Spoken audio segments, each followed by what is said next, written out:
Shiki was just an average delinquent who had been expelled from school, but when a mysterious stranger attacks him and kills his father, he learns that he has demon blood in his veins and decides to master his powers to get revenge.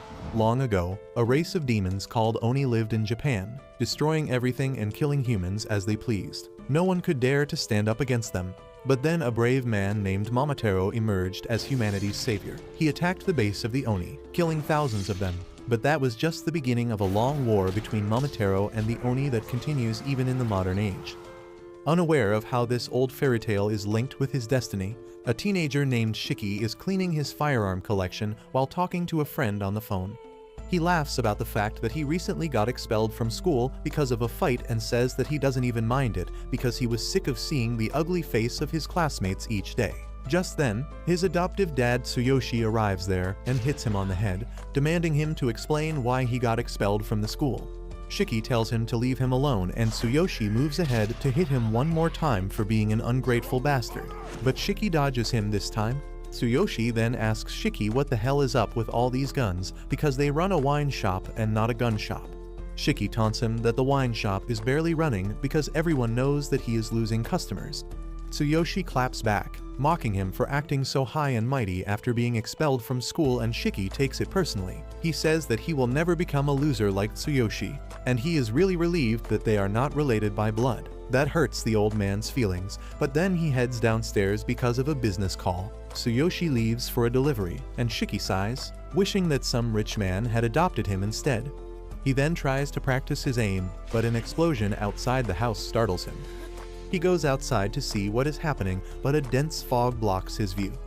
Suddenly, a gust of strange black mist shoots out of the fog and Shiki falls back in shock. The mist follows him, grabbing his leg and dragging him outside before dropping him on the street. As Shiki gets up and wonders what the hell is happening, a scary old man dressed in white appears there, ready to attack him. However, the very next moment, Tsuyoshi returns there and he rams his car into the attacker before telling Shiki to get into the car. He drives away as fast as he can, saying that their only option is to leave the country now. However, Shiki has still not processed what just happened. He asks his dad how could he just kill someone with his car, but Tsuyoshi tells him that the man is not dead yet and they need to get as far away from him as they can. He is really distressed and tells Shiki to listen to him carefully as they don't have much time. Tsuyoshi tells Shiki that he is a descendant of the Oni, and the guy who just attacked him is the descendant of Momotaro. Shiki tells him to stop joking because it is not the time for that, but Tsuyoshi tells him that he is serious. Just then, a blade made of black mist penetrates the car's roof, and Tsuyoshi barely dodges it. He realizes that the attacker has caught up to them, and then suddenly, the windows of their car are covered by black mist, completely blinding them. Tsuyoshi stops the car near an abandoned warehouse and quickly gets out of it, telling Shiki that they need to hide immediately. Just then, the car explodes, and when Tsuyoshi turns back, he finds that Shiki is missing. Luckily, he sees a trail of black mist entering the warehouse and realizes that his son has been taken there. Inside the warehouse, Shiki finds himself trapped in a giant web made out of the black mist, with a scary guy named Samadare standing in front of him. Samadare tells Shiki that the Oni blood in his veins makes him nothing but a pest, and exterminating such pests is the job of the Momotaro agency. Shiki is still in shock that Samadare survived being crushed by a car, but just then Tsuyoshi comes there, telling him that the fairy tale of Momotaro is a real story. He says that for thousands of years, Momotaro and Oni have been at war with each other through their descendants who share their blood. Eventually, the Momotaro descendants joined hands and formed the Momotaro agency, gaining advantage in the battle and forcing the Oni to hide among humans to survive. Shiki still can't understand what is happening, but Tsuyoshi tells him to let Daddy handle it. Samadare suddenly creates two swords out of black mist, and in response, Tsuyoshi also unleashes the same ability to fight him. The two men dash towards each other, clashing their blades and releasing a powerful shockwave. Tsuyoshi somehow pushes Samadare back, but he calls him weaker than he used to be back then. Samadare explains that the black mist is the unique ability only the descendants of Momotaro can use, and Tsuyoshi was once his senior in the Momotaro agency. Shiki is aghast on learning that his dad is a descendant of Momotaro, but Tsuyoshi says that he has forgotten about that entirely. Samadare asks him if he has also forgotten how dangerous Oni are. He declares that for the crimes of sheltering an Oni, Tsuyoshi will also be eliminated. Tsuyoshi responds by attacking him first, but he and Samadare are equally matched in strength. Shiki can only watch their crazy fight in bewilderment, while Samadare asks Tsuyoshi why is he protecting a monster who only lives for destruction. Tsuyoshi tells him to shut up and tries dealing serious damage to him. But Samadare is much faster than he expected. He easily dodges the attack and then hits Tsuyoshi with a super fast combo, severely injuring him and knocking him out. Shiki is devastated on seeing his dad bleed out and he curses Samadare, saying that he will kill him. Samadare, however, tells him that he is going to go to the afterlife with his dad soon. Just then, Tsuyoshi grabs his feet and Samadare asks him why is he going this far to protect an Oni, and he replies that he needs no reason to protect his son. He says that Shiki has not harmed anyone yet, and it is wrong to kill him just because he has Oni blood. Samadare just creates a black mist sword to finish him off, and the rage boiling inside Shiki finally hits its limit. As his eyes turn red, he swears that he will kill the bastard who is trying to hurt his dad, and his demonic powers awaken. He starts bleeding from every pore of his face, and his demonic horns sprout out of his head. Shiki yells that he will kill Samadare, and when the man turns around to see him, he finds that Shiki is no longer restrained by the web. The very next moment, a bunch of guns made out of blood pop up next to his face, but thanks to his quick reflexes, he manages to block all the shots. However, Shiki has already moved on from that location, and while Samadare wonders where he is hiding, he notices blood dripping from the rooftop where Shiki is hanging upside down like a deranged Batman. Seeing his blood-covered form, Samadare realizes that Shiki has awakened, and now he can fight by manipulating his blood. But that is not even the scariest thing about fighting an Oni. Suddenly, Shiki lunges towards him, pushing him back with his powerful strikes. Samadare quickly flips the table on him, slashing his arm off, but Shiki jumps back and instantly regrows his arm. He then screams madly and Samadare begins to sweat because he realizes that this fight is not going to be easy. Shiki manifests his power in the form of numerous guns made out of blood, and Samadare is forced to use all his strength and speed to block the bullets.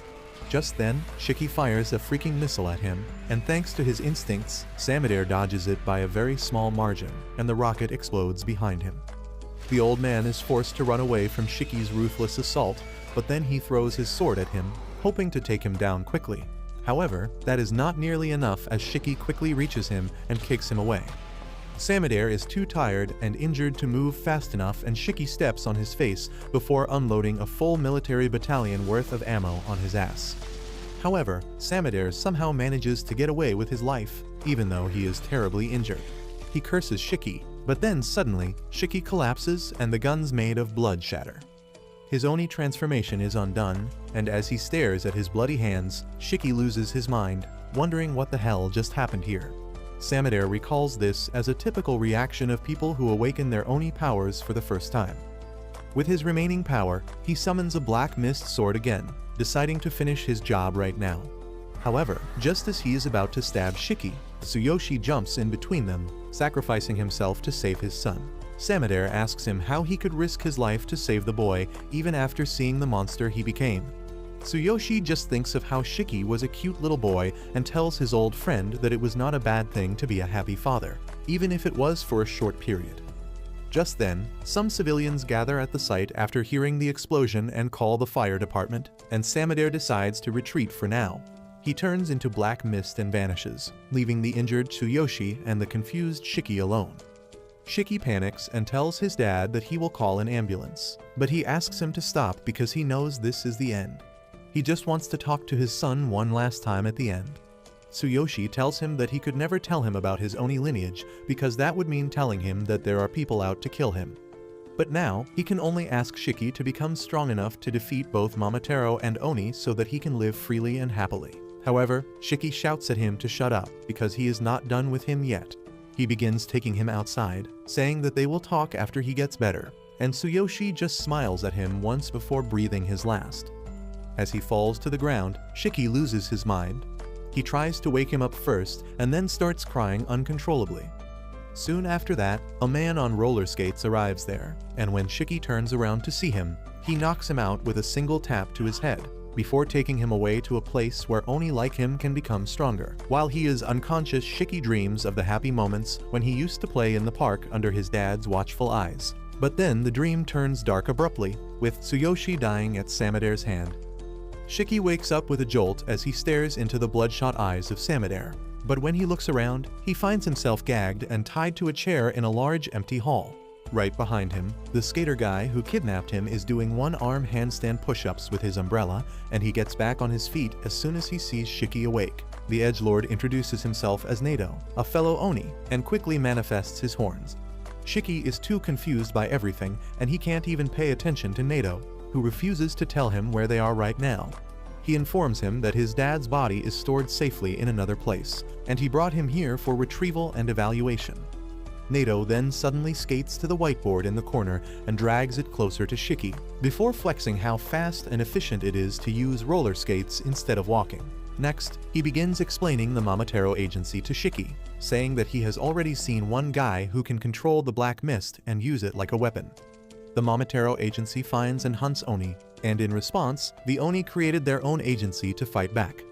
Nato says that his job is to find newly awakened Oni like Shiki and bring them to a safe place where he can evaluate if they are worthy of joining the Oni agency. With that brief intro, he puts the whiteboard back in its place and then removes Shiki's gag so that he can interview him. As soon as he removes the gag, Shiki starts yelling at him to free him. He also curses Nato, threatening to kill him if he has harmed his dad's body. And Nato immediately deducts a point from his score that is already 0. He calls Shiki a moron for not understanding what safely stored means because he mentioned it a couple minutes earlier. Shiki gets mad at him and says there is no way he can trust a shady edgelord like him, and Nato wasn't expecting anything else from him. He decides to deduct more points from Shiki's score the more he curses and demands to be set free, telling him to cooperate if he wants to pass the evaluation. Shiki doesn't give a shit about the evaluation, but he wants to be free quickly, so he tries holding his anger. However, he can't even do that properly, and Nato tells him to stop giving him the creepy look. Shiki snaps on hearing this, and Nato decides to evaluate him using a non-standard method because normal things don't seem to work with nutjobs. He takes off his tie, and before Shiki can even realize what is going on, Nato uses the tie to strangle him with his full strength. Shiki panics as he loses his breath, and Nato says that a creature's true nature is revealed when it is close to death, and that is what he wants to see. Shiki tries to resist with his full strength, but he can't get out of the chokehold even after bleeding from every hole on his face. He soon loses consciousness, and Nato is disappointed in him, but the blood that Shiki just lost awakens as a result of its power. It turns into sharp spikes and attacks Nato, who dodges the attack without much difficulty. Suddenly, he finds a Gatling gun made of blood pointing at his head, and behind it, Shiki is in his berserker state. He opens fire at Nato and then backs away after he is satisfied. But his attacks didn't even touch the edgelord, who protected himself by coating his umbrella in his blood. He deducts 100 points from Shiki's score because he doesn't even know how to use his Oni blood, and then decides to show him how it is actually done, even though he won't remember anything once the berserker state ends. Shiki suddenly lunges towards him, but Nato is prepared for everything, and a few minutes later, Shiki regains his consciousness, lying defeated on the ground. He can't understand what just happened, but then he looks at his red hands and panics, realizing that he went out of control again. Nato calmly sits on top of him, saying that it is natural that his memory is a blank because when an Oni goes into berserk mode, they lose their mind. Around them, the hall is a total mess as a result of their fight, and Shiki tells Nato to stop lecturing him when he is also using his blood as a weapon. Nato immediately makes his blood umbrella disappear, telling Shiki that he never went berserk because he can actually control his power. He then declares that there is nothing to be said anymore because Shiki is disqualified from joining the Oni agency. Shiki still has no idea what the hell is happening, but if there is one thing he knows for sure, it is that Nato is ridiculously strong. He decides to swallow his pride and begs Nato to take him as his underling because he wants to get stronger and avenge his dad. Nato immediately refuses his request, telling Shiki that someone like him who doesn't use his brain while fighting is always the first person to die in a real battle. He calls him a useless disgrace who can neither control his brain nor his power, and Shiki uses every ounce of his strength to hold back his rage. Nato then declares that it is time for him to dispose of Shiki, because a berserk Oni is a liability to everyone. He uses his special ring to cut his thumb, letting a stream of blood trickle out. He turns the blood into an umbrella, and Shiki suddenly gets an idea about how to make him change his mind.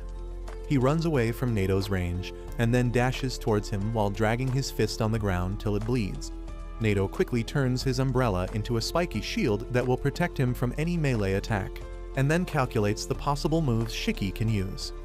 Shiki jumps up at the last moment, which was among the possibilities that Nato calculated, but then he surprises him by using the spikes to jump to the side and point a bloody gun at his face.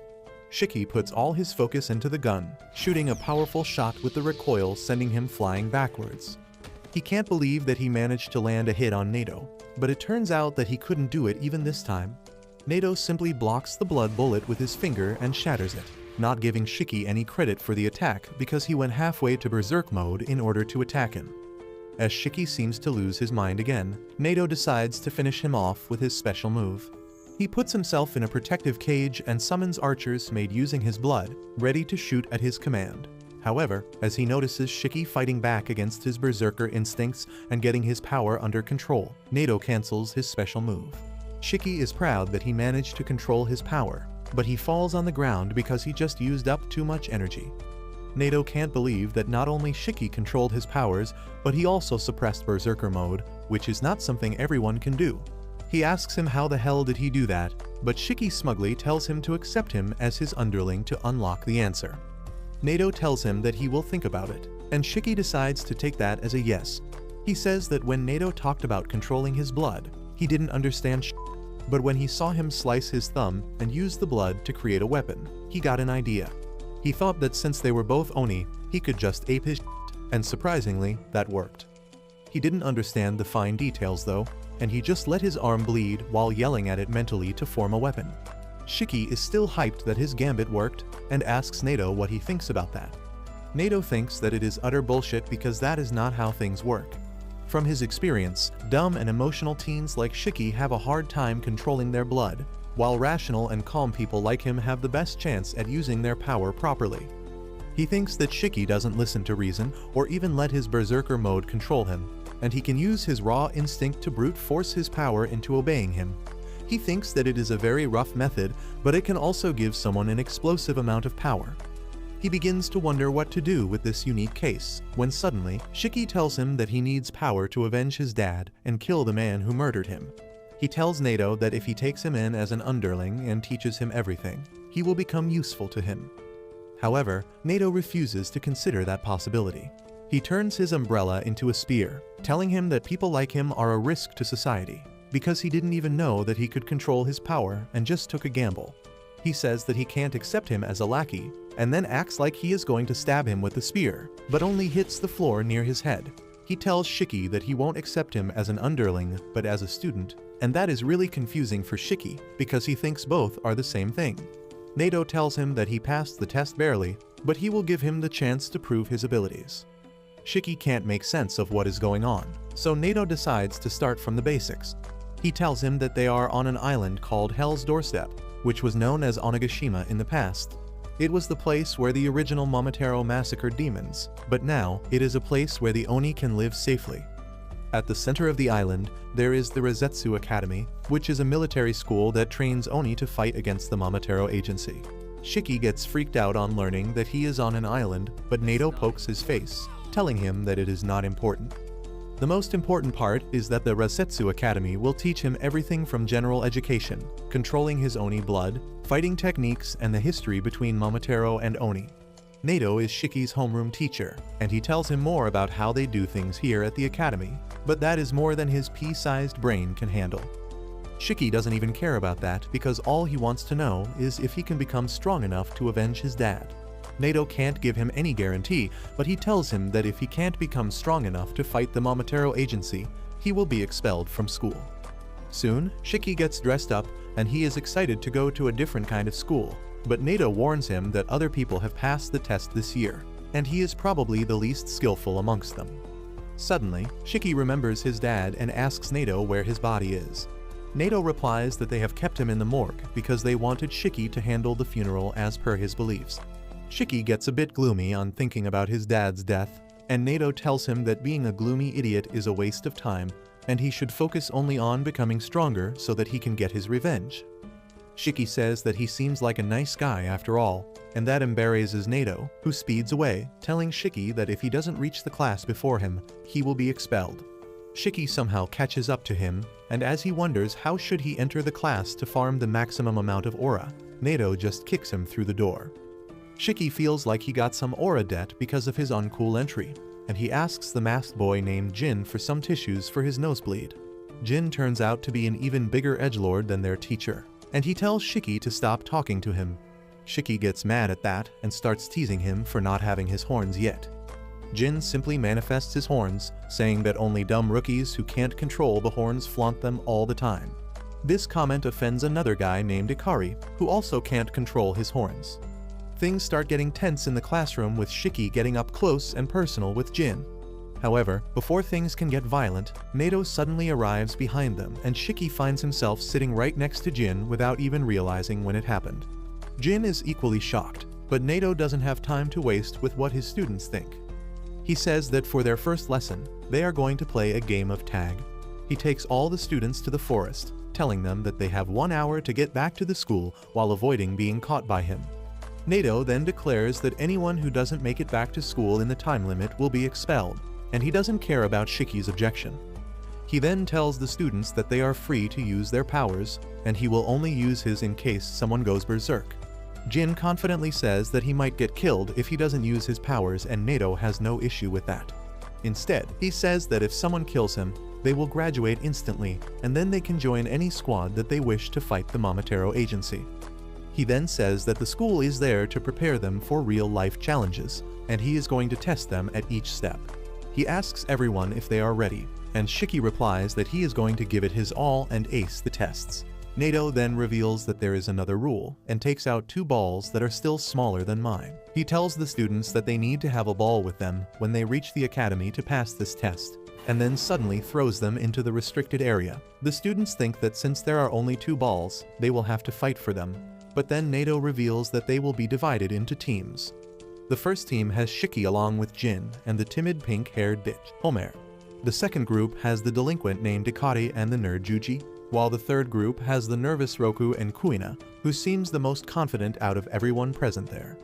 Nato tells the 3 teams that he will enter the restricted zone 15 minutes after them so that they can get a head start, but Shiki interrupts him, saying that he doesn't want to team up with the masked weirdo. Nato tells him that he will be expelled if he can't work in a team, and he is forced to take his words back. After that, Homer politely introduces herself to Shiki, who has never had any sort of female interaction in his entire life. He immediately gets butterflies in his stomach as he sees Homer approach him, and he confidently tells her that he will protect her. She gets flustered on hearing this and tells him that he doesn't need to go that far, because all she wants is to not get in his way. Next, she goes to introduce herself to Jin, but he is an edgy Tate fan who doesn't even bother to respond to her. Homer's low self-esteem kicks in, and she starts crying and apologizing for talking to him. Shiki starts yelling at Jin for hurting the girl's feelings, and then he quickly moves on to comfort Homer, telling her that she should not ruin her cute looks by crying. He then returns to taunt Jin, but the Tate fan tells him to stop being a beta simp. Nato interrupts their quarrel and tells them to head inside because they don't have all day. Jin and Shiki immediately run towards the restricted forest, and after a while of staring around cluelessly, Homer also follows them. Inside, Jin starts jumping through the trees like a ninja from Naruto, thinking about how killing Nato will earn him his graduation and the right to join whichever squad he wants. He wants to take this chance to get on the front lines and face his greatest enemy again. But then suddenly, Shiki tries attacking him from behind, snapping him out of his internal monologue. Jin asks him what the hell is wrong with him, and Shiki replies that he is going to prove that he is stronger than him. Jin is all in for a fight as well, and he removes his mask to reveal some terrible scars around his mouth. Shiki is creeped out, but he says that only weaklings show off their old scars, but Jin doesn't fall for his taunts. He simply removes his gloves, revealing that his hand is covered in stitch marks too. He tears one of the stitches to let out his blood and turns it into circular saws. Shiki is shocked to see this because he thinks that the author of Chainsaw Man will sue them for copying his ideas. Jin tells him to stop wasting his time and run away if he is scared, but Shiki replies that if he runs away now, he won't be able to avenge his father's death. Jin is taken aback on hearing that, But then he suddenly grows menacing as he tells Shiki that they will never be able to understand each other. Shiki tells him that he doesn't want to understand him in the first place, and bites his thumb to release his blood. However, he fails to turn it into a gun this time and panics, wondering what exactly he should do to make it work. He decides to fight back using a stick because that's the only option he has, but he soon realizes that he is no match for Jin, who can cut trees with just one strike of his chainsaw arms. Meanwhile, Homer is trying to find the two boys when suddenly, she hears the loud thud from trees falling on the ground. She suddenly panics and her inferiority complex kicks in, thinking that she is not fit to be in a place like this. However, she cheers up a bit on thinking that Shiki called her cute, and she decides to look for him, not realizing that she was just a few feet away from one of the balls. At the same time, Shiki is trying to fight against Jin with his bare fists. Jin doesn't even use his chainsaw powers against him, and he is still able to whoop his ass with ease. Shiki keeps wondering how can he control his powers so easily, but then he realizes that Jin's ability is different from his or Nado's. He loses his focus while thinking about the true nature of their abilities, and Jin is able to knock him down with a single punch. Shiki feels frustrated because of this, and Jin decides to let the loser cry in peace. However, just as he starts walking around, Shiki gets back up on his feet, telling him that the fight isn't over. The pissed Jin just sends a chainsaw towards him, and at the exact moment, Homer arrives there. Thanks to her negative survival instincts, she doesn't even notice she is walking right in the line of fire. Shiki panics on seeing this, and luckily, he manages to get her to safety, even though he gets slightly wounded in doing that. He quickly gets up from top of Homer and tells Jin to apologize to her, but Jin replies that it would have been her fault if she died from his weak attack. Shiki is pissed at this, but then suddenly, he hears Homer chanting she is sorry like a prayer. He tells her that it is not her fault, but Homer is in a trance and she suddenly starts bleeding out from her nose. The blood slowly takes the form of a giant human, and both Jin and Shiki freak out, wondering what in the name of Attack on Titan is this. Homer tells them both to run away because her female Titan is going to kill them. Just as she says this, the female Titan hits the ground with her full strength, and Shiki barely avoids getting hit by her attack. Jin, on the other hand, jumps right towards the female Titan to fight back, but his chainsaws can't do much damage to her giant body. Shiki asks Homer if she can't stop that thing, and she apologizes because she can't do anything. She suddenly collapses after losing too much blood, and Shiki decides to get her away from the female Titan to help her. However, he is shocked to see the Titan protecting her, and even Jin wonders if Homer's blood has a will of its own. Suddenly, the female Titan starts spitting blood violently, and while Jin hides behind a rock, Shiki takes the full force of the attack head-on. The crying Homer asks the female Titan to stop, calling her elder sister, and Shiki gets up, confused about what she means.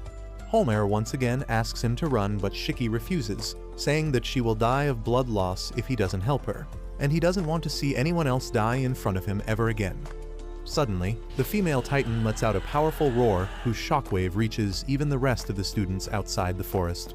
Nado watches everything from a treetop, and he decides to let Shiki and Jin try to deal with Homer's blood release ability before he steps in. Back at the location of the battle, Shiki tries injuring himself to draw blood and use it as a weapon, but that doesn't happen.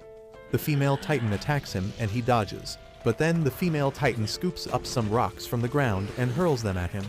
He takes a hit and gets flung away, but the thing that hurts him most is how pathetically weak he is right now. He has never lost a fight before, but now he is just a useless brat. He starts crying because of frustration, but then Jin comes out to join the fight and tells him to go home if he is going to cry like a Shiki gets mad at him and tells him that he was just sweating from his eyes, but Jin doesn't have time for that. He slices open his wounds again, and this time, he creates two different types of chainsaws on either arm. The damage he took from the female Titan's previous attack is still bothering him, but he is determined to win every fight in front of him. Nado just watches from afar, and he is impressed that Jin can create two types of weapons at the same time. He begins explaining how Oni blood can take any form they imagine, but it is often influenced by their past trauma, preferences, and experiences. Meanwhile, Jin rushes towards the female Titan, using the circular chainsaw to climb up. He then tries to ape Levi Ackerman by attacking the female Titan's neck, but she sacrifices an arm to protect herself. While he fights the female Titan, Shiki screams at his hand to make something. He wonders why he can't make a weapon when Jin can, But then suddenly, he realizes that Jin only makes things for cutting, and even Homer has a personal connection with her female titan. He thinks that he can make guns because he likes them more than an average American, and he suddenly figures out how to control his powers. On the other side, Jin is having a hard time fighting the female titan, who suddenly lets out a loud roar that bursts his eardrums. He loses his sense of balance and thinks that he is going to die, and even Nato gets ready to step in, but then Shiki declares that he will take the fight up now. He points a powerful grenade launcher at the female titan, and Nato is impressed that he figured it out. Shiki is thrilled to try out his new weapon, but then the female titan attacks him. He dodges her attack and then fires a grenade at her, blowing her apart instantly, and both Jin and Nato are stunned to see his power. The female titan starts vanishing as her fragments are scattered everywhere, and Homer loses consciousness. Meanwhile, Jin is still astonished by Shiki's firepower when it suddenly starts raining blood. However, it was just the blood scattered in the air from Shiki's previous attack, and it soon turns into normal rain. Jin realizes that Shiki's attack didn't just kill the female titan, but it also changed the weather. Shiki, on the other hand, doesn't even think about that. He starts heading towards Homer to see if she is fine, but then his vision gets blurry and he falls to the ground, unable to move. Just then, Nato comes there, telling him that he unleashed a ridiculous amount of blood just now, and that is why his body doesn't have any strength left. Shiki tells him that he can still go on and somehow forces himself to stand up. But that doesn't last even for 5 seconds, and he once again falls to the ground. Nato calls him a noob who can't even control his power, but he realizes that Shiki's power was beyond anything he has ever seen. He tells Shiki that if he uses up too much blood, he could even die, and that makes him worry about Homer instead of him. He asks Nato to check up on her because she might have used a lot of blood, and he is fine being checked after her. Nato was not expecting Shiki to worry about another person when he himself is in such a serious condition, but just as he is about to help them, Jin launches a surprise attack on him. Thankfully, Nato's reflexes are fast enough to block the attack, and he pushes Jin back, who tells him that they don't need to worry about the losers. Nato asks him what happens if Homer dies because she can't get emergency treatment, and Jin replies that it doesn't concern him. Nato is disgusted on hearing that, and he makes it clear to Jin that he hates selfish bastards like him. Jin doesn't care about that either, and he just asks Nato to confirm that he can graduate if he kills him. Nato promises that he is speaking the truth, and that is enough for Jin to dash straight at him. Nato blocks his blood chainsaw using his umbrella that is made from the same material as the Hulk's pants because that thing is indestructible. He then presses a button to release a smoke screen, and Jin thinks that he is trying to take him down with a surprise attack. He is confident that he can kill Nato the moment he steps into his range, but the next moment, he gets hit by some swift bullets. He immediately takes cover behind a tree, and Nato keeps firing rubber bullets from his multi-purpose umbrella towards him, saying that the bullets won't kill him, but they will hurt like hell. He also purposefully targeted Jai's injured hand earlier for maximum damage. Jin realizes that Nato plans to keep a safe distance between them because he thinks that he can only use close-ranged weapons. However, he has a few secret tricks for times like these, and he immediately leaves the tree's cover, dodging Nato's bullets before sending some flying blades towards him. Nato dodges them easily, but he is surprised that Jin has a counter for enemies that can fight outside his range. Jin keeps attacking him and then appears behind him mid-air, thinking that he won't be able to defend now. However, Nato just throws a bomb at him, and Jin panics. Luckily, it turns out to be another harmless smoke bomb, and Jin thinks that Nato is going to shoot him from a distance again. That is why he doesn't even anticipate Nato coming in from behind and hitting him with a spine-crushing punch. Nato lectures him about being too sure about his predictions in a battle because that makes him vulnerable to surprise attacks. Jin is too injured and exhausted to even move now, but he keeps trying, and Nato has to invert his umbrella and use it as a cage to contain him. Jin keeps trying to break free from the umbrella, and Nato asks him if he is so desperate to see his dad. He suddenly goes silent on hearing this, and then asks Nato how did he know about that. Nato replies that he looked into his files, so he knows a few things about him, including the fact that his dad is a Momotaro. While every cell of Jin's body revolts on hearing this, Shiki is shocked to learn that both of them have similar backstories. However, Jin is filled with hatred as he admits that his father is a Momotaro, and that bastard took everything away from him. He killed his family and then did experiments on him, leaving scars all over his body.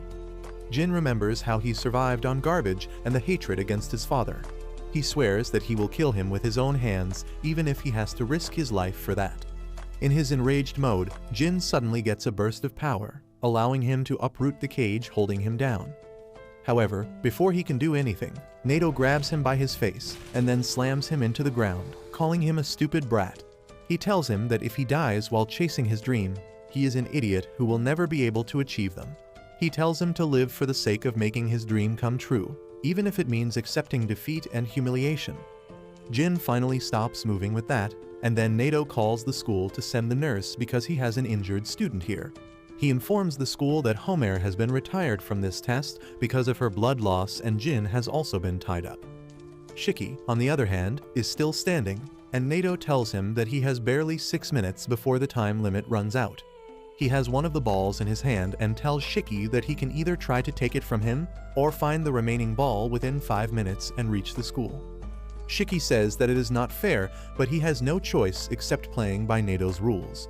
He immediately runs away, and Shiki decides to chase after him to see what he does. Meanwhile, Jin is sitting silently where he is tied to a tree when suddenly Shiki pops out of the bushes nearby.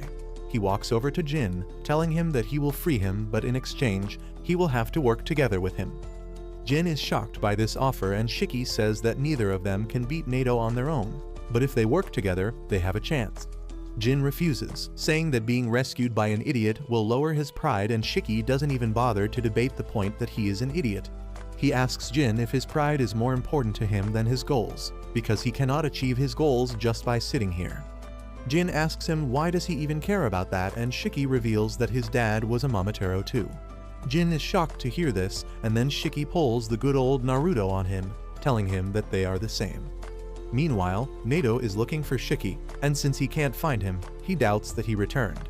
Just then, he sees Shiki running away while cursing Jin, and decides to corner him immediately. Shiki stops as soon as Nato jumps in, telling him that he is running out of time while flexing his ball. Shiki starts cursing Jin in his mind, not because he is not helping him, but because despite being rescued, he wanted to be the one in charge. Just then, Jin jumps at Nato from above, aiming for the ball, but he easily dodges him. However, that was just a feint, and Jin's real move is to throw a stone tied to a rope at Nato. The rope loops around him, quickly restraining him, and then Shiki catches the other end. He and Jin start pulling Nato with all their might, but he digs his heels into the ground, pretty sure that they don't have enough stamina to win against him. Suddenly, Jin shoots a blood blade at Nato, forcing him to dodge, and he loses his balance in an attempt to do that. That is enough for Shiki, who rushes towards him and hits the ball out of his hands. The ball lands near Jin, and Nato is pretty sure that if he tries to take it to the school, Shiki will try to steal it from him. He plans to take it from them while they fight, but to his surprise, Shiki tells Jin to take the ball and run. Jin does exactly that, and Shiki keeps cheering on him excitedly. He tells Nato that they got the ball from him, but then Nato reminds him that only the person who takes the ball to the school passes, and at this rate, that will be just Jin.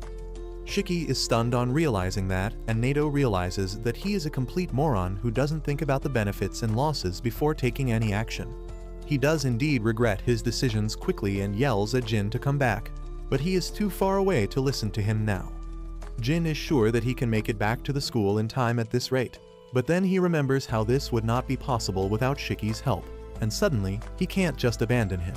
He turns around and runs towards Shiki, who is dumbfounded and asks him if he is as directionally challenged as Zoro. Jin tells him to shut up because the only reason he is doing this is because he doesn't want to owe his success to an idiot. He would rather fail and achieve his goal on his own, and that is why he asks Shiki to take the ball and head to the academy. However, just as they are about to make contact, a small pink creature comes running there at great speed and stops right in between them.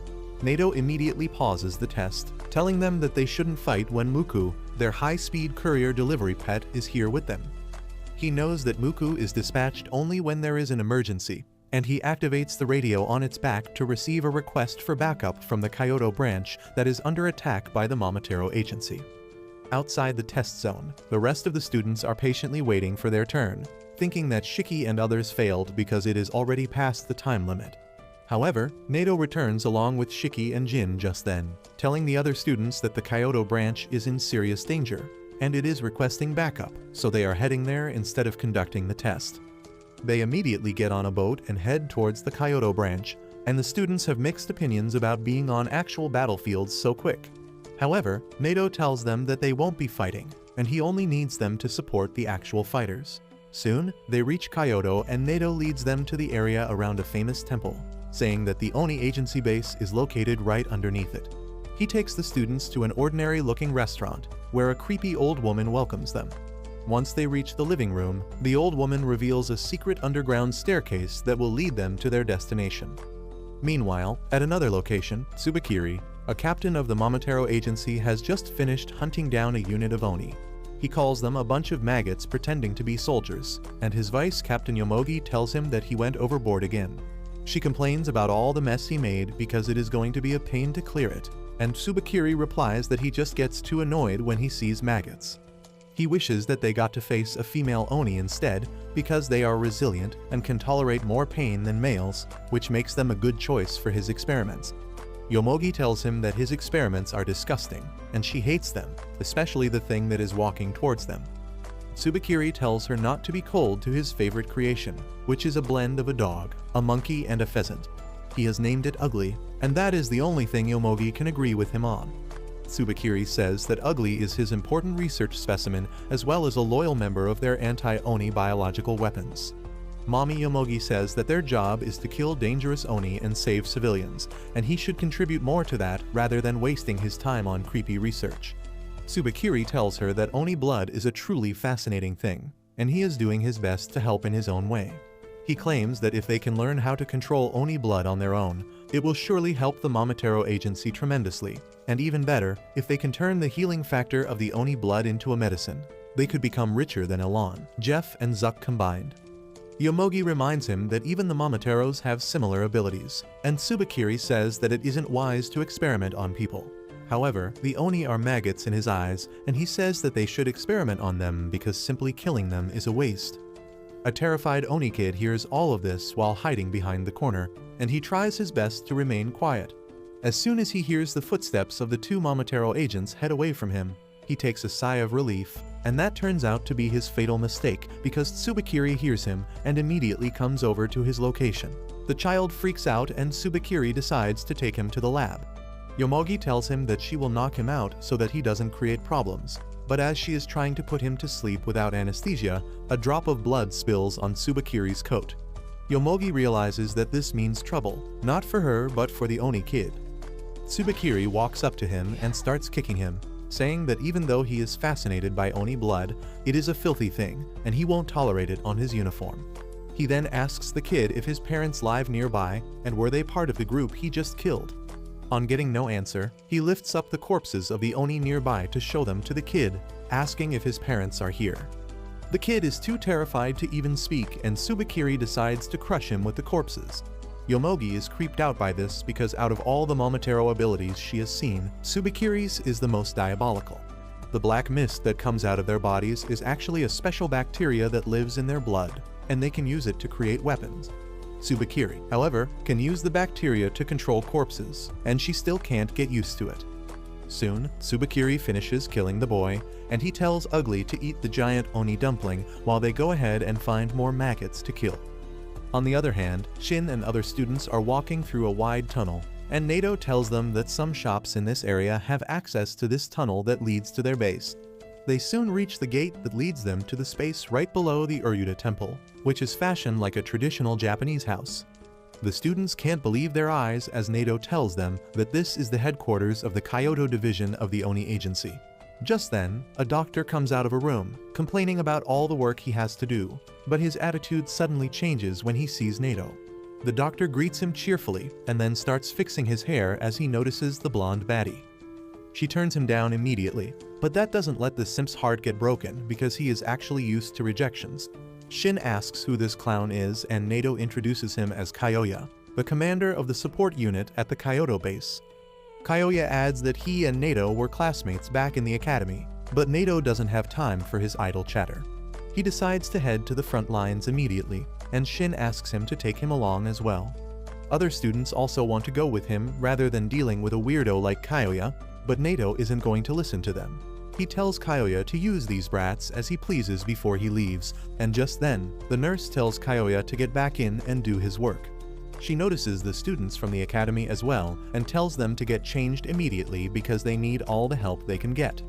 They get dressed as assistant nurses quickly and then go to the makeshift hospital, where dozens of injured Oni are crying out in pain. One of them has been brought in just now, and he has lost both his legs along with some other life-threatening injuries. Shiki is horrified to see his condition, and the nurse also says that he has at most 3 minutes left to live at this rate. Kyoya just smiles at him and says that they won't let him die, and Shiki snaps at him, asking him not to make such careless and fake promises. Kyoya appreciates his honesty and kindness, but tells him that he is kind of a big deal here, and he decides to show the kids how real support work is done. In another location, Tsubakiri and Yomogi have just finished dealing with the captain and vice captain of another group. The remaining Oni are terrified of them now, and Tsubakiri is disappointed that he will have to deal with another bunch of nobodies when he was expecting someone strong. Well, his wishes are granted immediately as Nato comes there and quickly activates his ability. Tsubakiri is pleased to see him, but Nato doesn't give him a chance to be happy for too long as he immediately unleashes his killer move on him. The Oni are really glad to see that Nato has come to save them, but Tsubakiri didn't take any damage from the previous attack as he used the dead Oni captain and vice captain as his meat shields. Turns out, he knows Nato already and he talks to him like they are old friends. He asks what is he doing in Kyoto because this is not his area. Tsubakiri then remarks that he has heard of a location where the Oni in Kyoto are gathering, and if he just wipes out that place, the entire problem will be solved. Nato keeps up his poker face as he says that he doesn't know anything about it, and Tsubakiri replies that he will give up if even Nato claims that the place is not real. He then says that he will go for sightseeing around the big temple instead, and Nato panics inside because he knows that Tsubakiri has really sharp instincts. He decides to stop him right here, and gets ready to fight seriously. Back in the headquarters, Kyoya inserts multiple blood pipes into his body and Shiki asks if they shouldn't be giving that blood to the injured instead. The nurse tells him to shut up and watch as Kyoya heads over to the most severely injured man.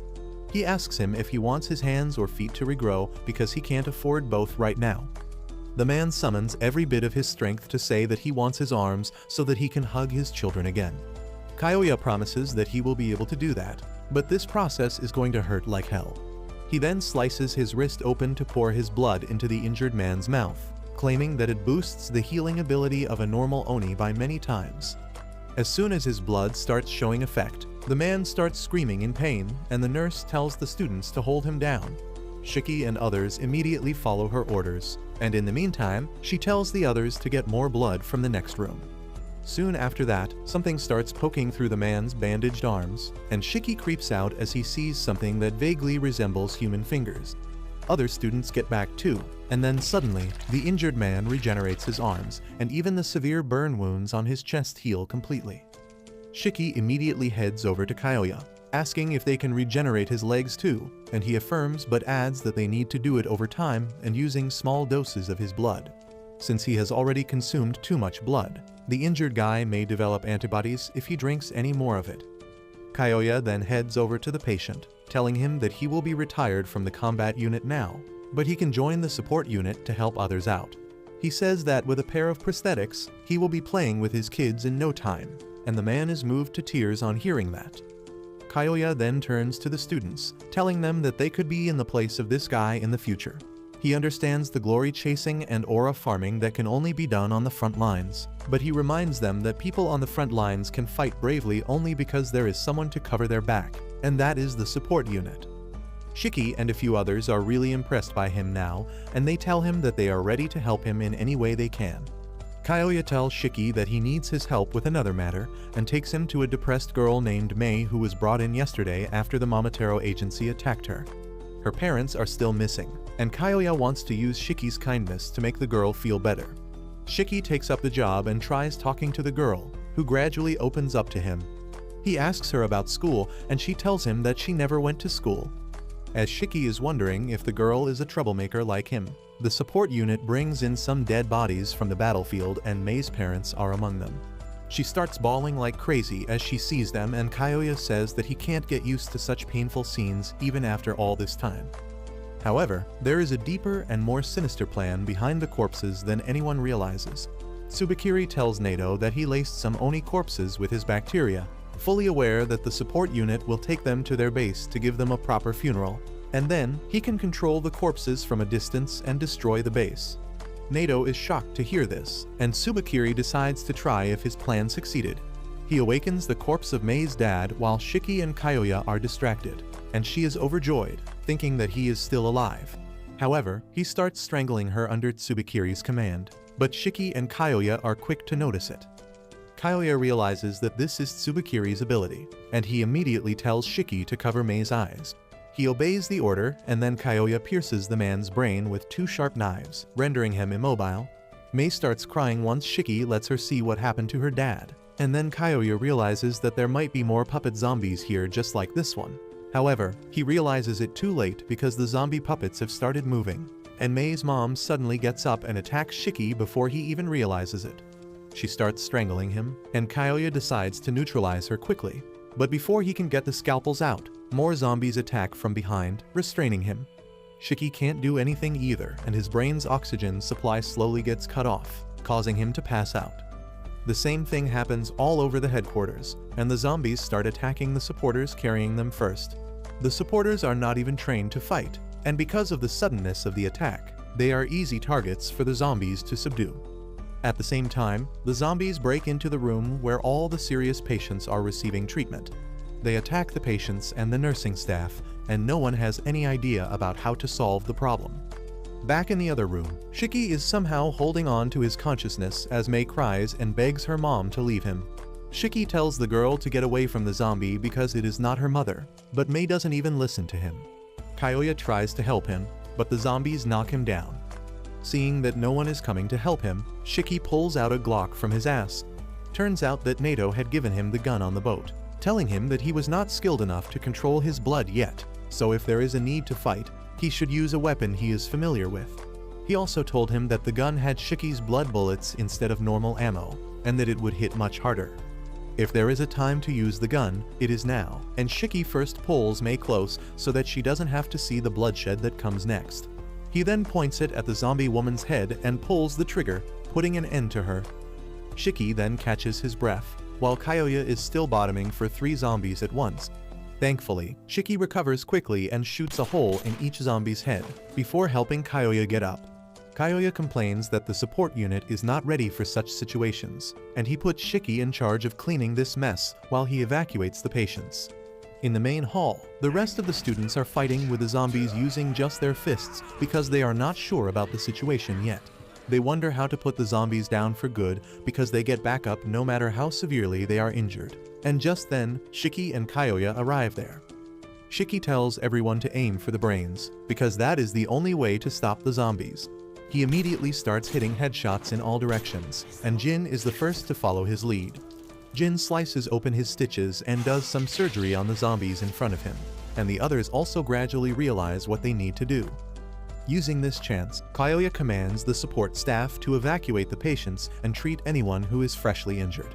Meanwhile, Shiki keeps firing at the zombies like his gun has infinite ammo, but he thinks that killing people who are already dead is the grossest thing he has done in his entire life.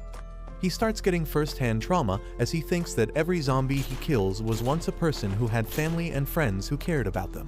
He feels like he will cry at any moment now, and he wonders why they are hurting their own people when their enemy is the Momotaro Agency. On the other hand, Nato is still in a standoff with Tsubakiri.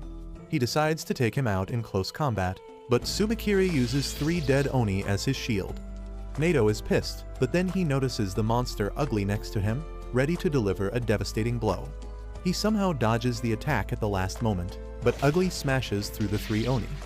Nato is not happy with this, and Tsubakiri tells him that he should be happy that the pests infecting this world are dead. Nato tells him that no matter how strong he is, he cannot win every battle as a loner, but Tsubakiri finds that ironic coming from another loner.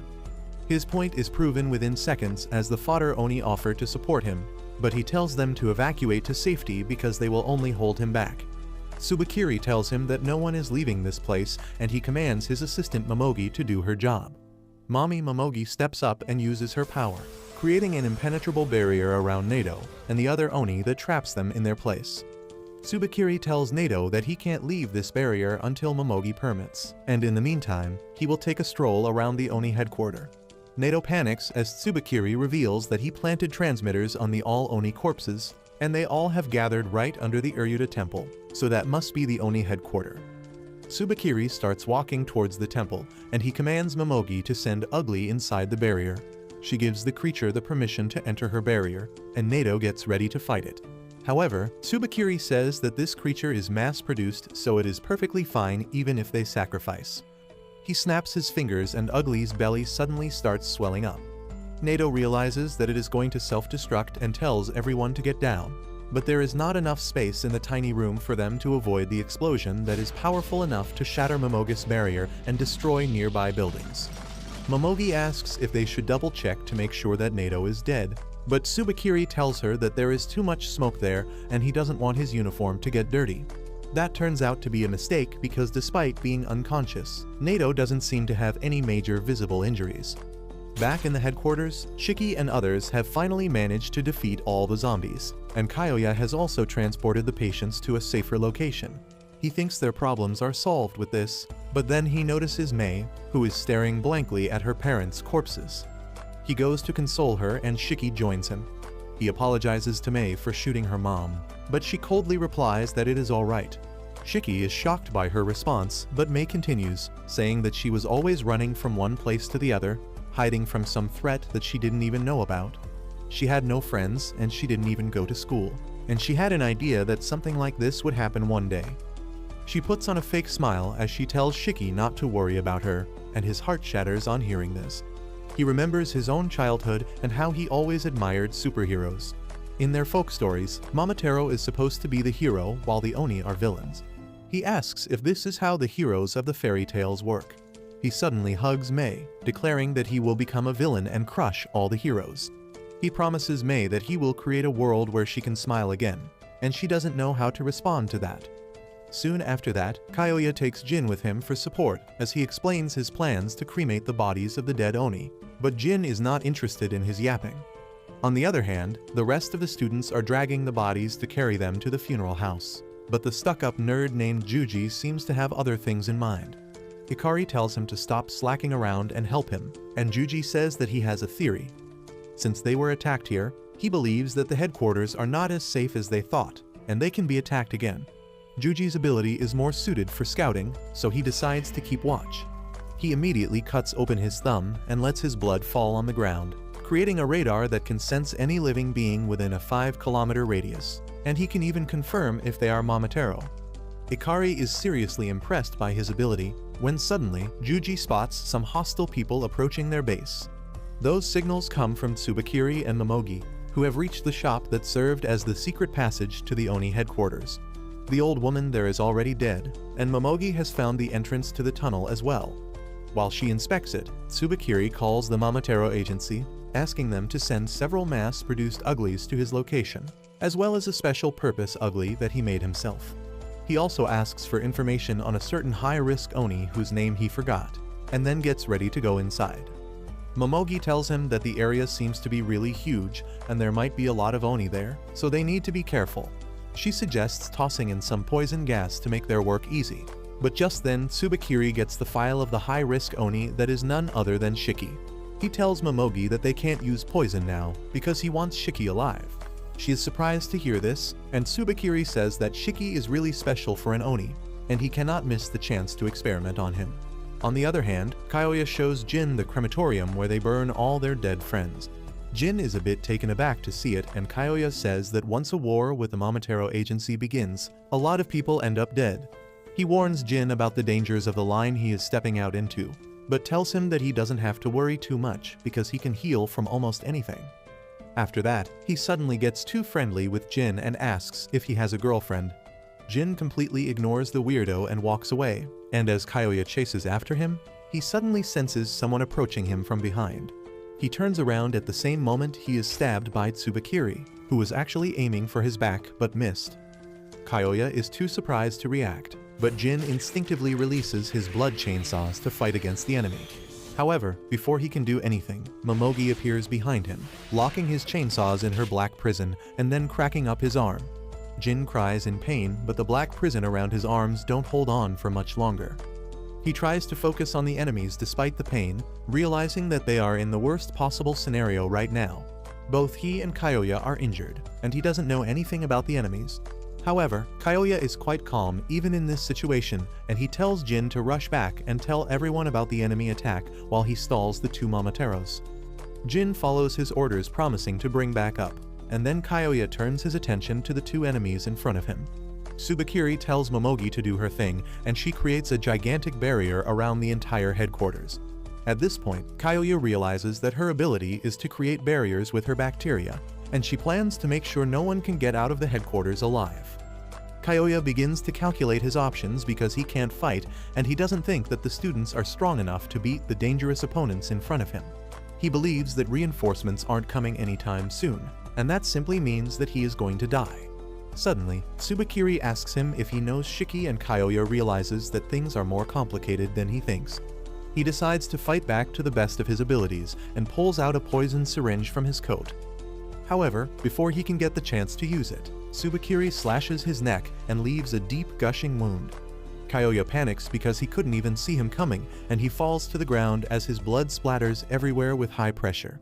As Kyoya gradually loses his consciousness, he wishes that if he is going to die, it should be Mommy Momogi who finishes him off.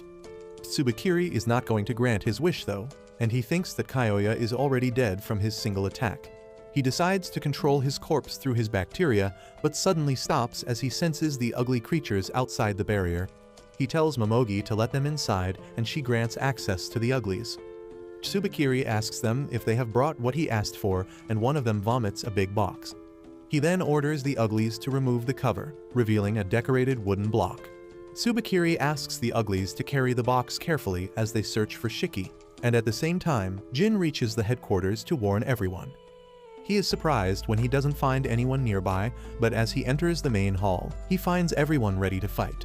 They are relieved when they see Jin, but he is confused about why all of them are gathered in the same place. Shiki tells him that Juji used his ability and found that enemies were approaching them, so they took action quickly and evacuated all the patients. However, before the rest of them could escape, a black wall blocked off the exit, and now they are stuck here. Some people suggest that they should look for another exit, but the nurse says that she has checked everything and there is no way out. Shiki then asks Jin about Kyoya, but before he can answer his question, an ugly comes there. Everyone is taken aback on seeing such a creepy monster, and they let it walk through them towards a random guy who becomes monster feed while everyone watches. Everyone decides to run away to avoid facing the monster, and Shiki decides to keep Mei safe with him. Soon after that, Tsubakiri and others enter the hall and find it empty. He orders the uglies to put down the coffin and sits on it, ordering Momogi to capture Shiki alive and kill everyone else. She asks him if he is not going to come with her, and Tsubakiri refuses, saying that he has some important thoughts to think. On the other hand, the blonde baddie Kuina is looking through some clothes in a restroom to find something she can move better in.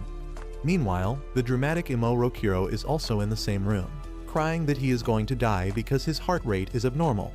Kuina tells him to work on his fitness if he collapses just after running a little.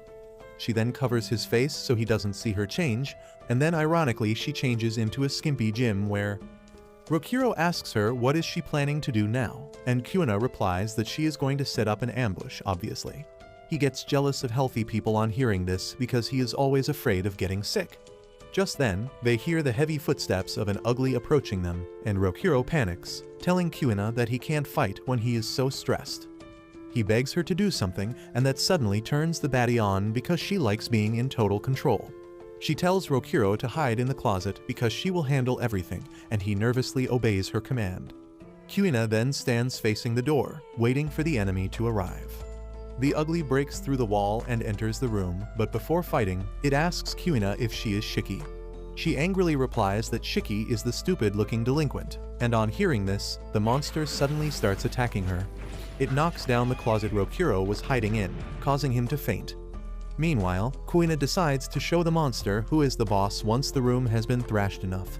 She bites her thumb and her blood transforms into boxing gloves around her fists. On the other hand, Jin runs back to Kyoya to check up on him, and Akari also prepares to face off against a monster. At the same time, Shiki focuses on hiding to keep Mei safe, and the only place he finds is the garden. Meanwhile, Rokuro comes back to his senses and finds the room completely silent. He begins to think that everything was just a bad dream and decides to come out of the closet. But to his shock, he finds the monster's face right in front of him. He panics as he tries to make sense of the situation that suddenly turns even more bizarre as the monster gets up and heads towards Kuina obediently. She caresses its face before getting it in position and then knocks it down with a powerful punch. She then gets on top of the monster and begins landing F combos on its head, till it passes out. Rokuro gets scared of her at this point, but Kuina has fun demolishing the monster, and then stomping on it while it lies helplessly on the ground. It is because of her ability called I Love that turns the enemies covered in her blood into slaves who lose the will to fight against her. As Rokuro comes out of the closet to ask if she really defeated the monster on her own, Kuina proudly tells him that she told him to leave everything to her. The reason that she told him this is not because she is a dependable woman who wants to take care of everyone, but because she is a sociopath who likes to make everyone so dependent on her that they lose the ability to work completely. And right now, it is Rokuro who has fallen into her trap. He kneels before her thanking her for saving him, and that suddenly sends Kuina's tendency to spoil him into overdrive. She places a bedsheet on the ground and tucks Rokuro to it, telling him that he doesn't need to worry about anything because she will handle everything. He gets nervous because she is too close to him, and Kuina notices that he is looking pale and weak. So she decides to get some food for him, and Rokuro panics even more, thinking that this is a trap because there is no way a girl will pay so much attention to him. He begins trembling in fear that she might use him as bait when the next monster comes, and Kuina starts fussing even more over him. Just then, another monster comes there and Kuina decides to deal with it before returning to her main job of spoiling Rokuro rotten. She thinks that this monster is a weakling as well and decides to deal with it quickly, but the monster turns out to be much stronger than the previous one. He uses his arm as a whip to attack her and drills a hole through the wall behind her. Rokuro immediately hides in the closet again, and Kuina is pissed at the monster who ruined her fun. She jumps at it, activating her power midway, but the monster casually dodges her punch and then stabs her shoulder with its freaky tentacle arm. Kuina somehow manages to get away from it, but the monster then uses both its arms to tie her, and she realizes that she can't use her powers like this. The monster starts pulling her closer, and when she resists, he simply jerks the rope and makes her hit the roof. The monster begins slamming the muscle mommy all over the room, and she is powerless to do anything. In the end, she gets slammed on the ground and the monster begins stomping on her head. Rokuro panics on seeing this, but that is all this useless piece of trash is good for. He just watches Kuina being demolished and wishes that someone comes to help her.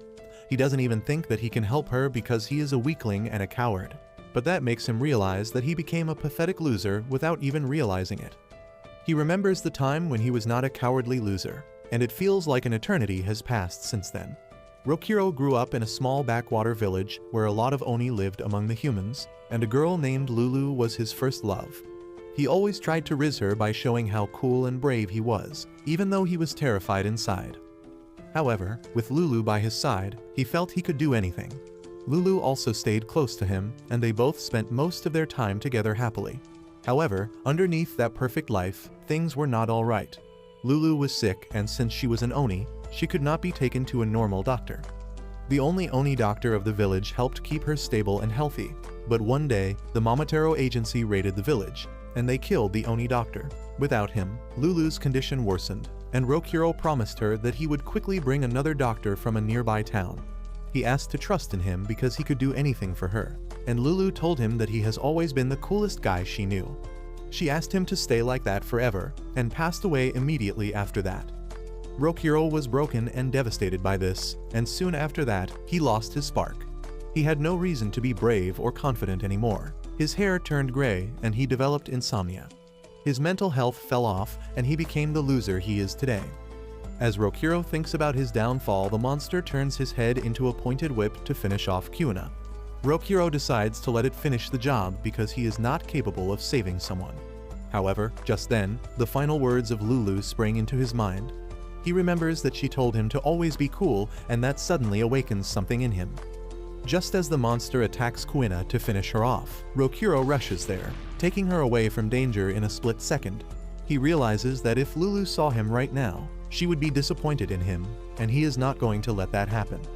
He looks at the unconscious and injured Kuina and thinks that she fought so hard to protect him, and now it is his turn to return the favor. However, he is incredibly terrified right now and doesn't even know if his heart can handle the fight. But he thinks of Lulu once again and calms himself. He bites his thumb to release his blood that takes the form of Lulu. Now that his girl is in front of him, Rokuro calms down even further and asks her to stay with him, even though he is not as cool as she would like. The blood construct Lulu hugs him from behind, and the blood slowly starts covering his body, removing his anxiety and panic. However, this is not his true ability, and Rokuro is able to activate his ability once he is fully confident. His blood coats his body and Rokuro suddenly turns into some sort of K-pop idol. The monster attacks him after he transforms, but Rokuro easily dodges his attack and then does some fancy spins in the air before landing behind it. The room is already filled with flower petals made out of blood, and each one of them is a deadly blade. As the petals hit the monster, its body is shredded into pieces, but the monster still survives the attack. Rokuro, on the other hand, is brimming with confidence because Lulu is with him. He challenges the monster to attack him and gracefully dodges everything. He then jumps to attack the monster, remembering the summer festivals where he used to dance with Lulu. While lost in memories of his girlfriend, Rokuro dodges the attacks from the monster, cutting off its arms and forcing it to use its feet to fight. He dances around the room, filling it with petal blades, and then deals a lethal combo to the monster, chopping it to pieces. On the other hand, Shiki is with Mei, telling her that she can relax now because the ugly monsters are gone. However, she is still too depressed because of her parents' death and thinks that maybe she should have died with them too. Shiki tells her not to even think of that, because her parents sacrificed their lives to save her, and if she dies, everything will be in vain. He tells her to keep living and fight the despair that is trying to swallow her.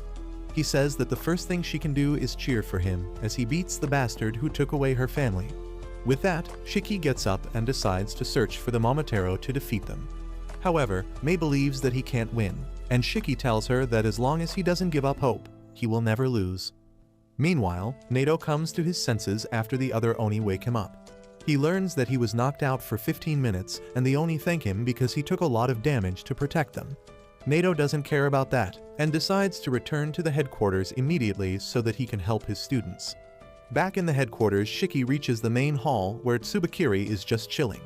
As Shiki introduces himself and asks him if he is the bastard who turned the corpses into zombies, Tsubakiri happily affirms.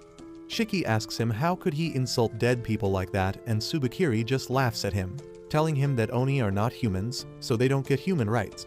Shiki gets furious at this and pulls the Glock on him, but Tsubakiri just watches him curiously. On the other hand, Jin rushes to find Kyoya, but he is stopped by Mommy Momogi, who tells him that the doctor is already dead.